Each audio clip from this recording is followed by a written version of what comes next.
Welcome back to the channel, everyone. I want to thank you all for joining me, for watching the videos all the way through, for the likes, the shares. It's very important to me, and I'm grateful. And so today we're going to speak about energy leaks. And with energy leaks, it's very important to one, our existence here in this earth is important to our ascension, to our us coming into unity with oneself, right? And so I speak on ascension. And when I speak on ascension, I generally give different types of lessons, but they're all aiming for us to be able to evolve, to ascend towards a higher consciousness. Nobody's, you know, disappearing or, flying off into the universe. That's not what's happening here. What we're doing is we're building a higher level of consciousness, a higher level of understanding, a higher level of knowledge, right? And so some of the practices that I speak on is things such as energy harvesting, our will being manipulated. And so in order to prevent these things from happening, one of the things that we have to be aware of is where is our energy going towards and where is it leaking. And so with energy leaks, it can be something where we are consciously leaking energy or we're unconsciously doing it.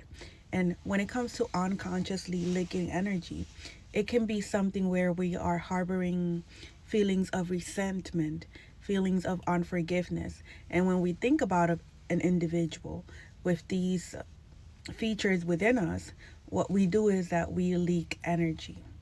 And this creates an energetic cord in which the individual, if they are aware of certain practices, they're able to harvest your energy, they're able to siphon your energy, and they're also able to manipulate your free will. The other form of energy leak would be when you're overextending yourself, basically people pleasing, saying yes to any and everything. And so your energy is scattered, is fragmented, it's just going everywhere without intention. And so this create another form of energy leakage. And so the root cause of that at a spiritual level, it would be people pleasing, right? So in there we would have to go ahead and do some inner work, some shadow work as to why we're people pleasing. And so in both cases, we are leaking energy. We are wounded in a sense, right? And so if at a smaller scale, one on one, if one person knows that this is your condition and they're able to harvest your energy, siphon your energy, manipulate your free will, one, you won't have your energy to be able to use for yourself because someone else is using it for you. And this is how, disorders are created because they're manifested into our existence, right? This is how disorders are manifested, illnesses, diseases. So the sooner that we pull our energy back and we go ahead and we heal those wounds, we find out the root cause of those wounds, the sooner we come into wholeness with ourselves. And I speak on both of this because I've gone through it. Anything I speak on are things that I have overcame myself, right? And so for both of these, I have overcame both of them. Specifically, the one with unforgiveness is one of them, and then the other one, even if you don't hold resentments towards people, but you know that there's an energetic pull and energetic hold that people do practice certain practices when it comes to energy harvesting, energy siphoning, energy manipulation. Just with the example of the narcissist, for example, with a narcissist, when you cut cords with a narcissist, when you let the narcissist go, you really have to let them go completely and not even think about them, because that creates an energetic cord as well. And so since these things are energetic, these people could be across the world, and just by you thinking about them, they can reattach to you and create that cord and siphon your energy and harvest your energy and manipulate your free will. So these are things that are not taught, especially when we need our energy to be able to manifest a new reality for ourselves. We have to, one, have our hearts as light as a feather, and two, which means that we are not to be harboring any types of resentments, unforgiveness. And again, there's a process for us to be able to forgive anything and anyone, which is by identifying the spirits that we're operating through these people, including ourselves, because we're not exempt from it.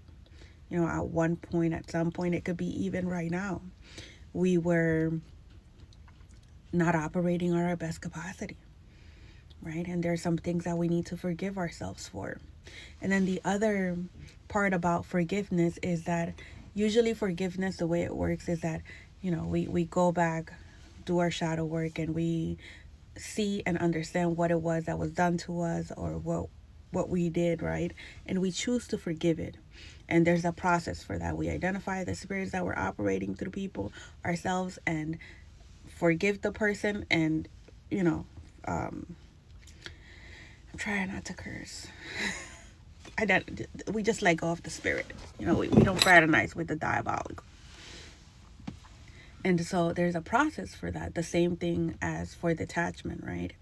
Anything that we're attached to, we're giving our energy towards it, which is our emotions.